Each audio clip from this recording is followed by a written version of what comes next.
Kedysi dávno žil v kráľovstve za 9 horami a 9 riekami mocný a múdry kráľ, ktorý mal jedinú dcéru, krásnu princeznú Jasmínu. Bola milá, dobrosrdečná a jej smiech dokázal rozjasniť aj ten najtemnejší deň. Jedného dňa však do kráľovstva prišiel zlý čarodejník Morgul a žiadal princeznú za manželku. Kráľ odmietol, pretože vedel, že čarodejník má srdce z ľadu a nie je schopný lásky. Rozúrený Morgul princeznú preklial, premenil ju na sochu z ružového mramoru a ukryl ju v najvyššej veži Čierneho hradu v zakliatých horách.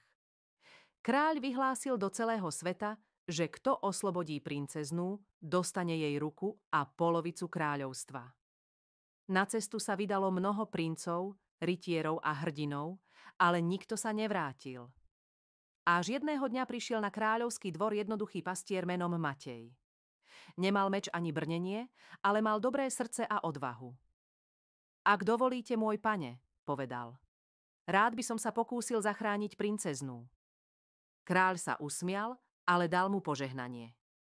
Matej sa vydal na cestu. V hlbokom lese zachránil zranenú líšku, ktorá mu za odmenu dala zlatý vlas. Keď budeš v núdzi, prehoď si ho cez ruku a ja ti pomôžem. O kúsok ďalej pomohol starej babke s ťažkým košom.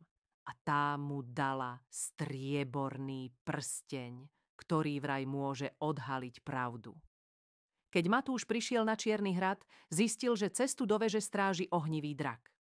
Privolal si líšku so zlatou srsťou a tá ho naučila, ako draka obísť cez starú tajnú chodbu pod hradom. Vo veži našiel sochu princeznej a vedľa nej čarovnú knihu.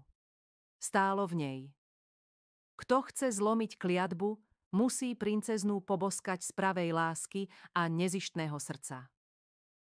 Matej si spomenul na všetkých princov a hrdinov, ktorí prišli len kvôli bohatstvu a sláve. On však chcel princeznú zachrániť, lebo cítil, že je to správne. Naklonil sa k nej a poboskal ju na čelo. Potom sa veža rozžiarila oslnivým svetlom, socha zmizla.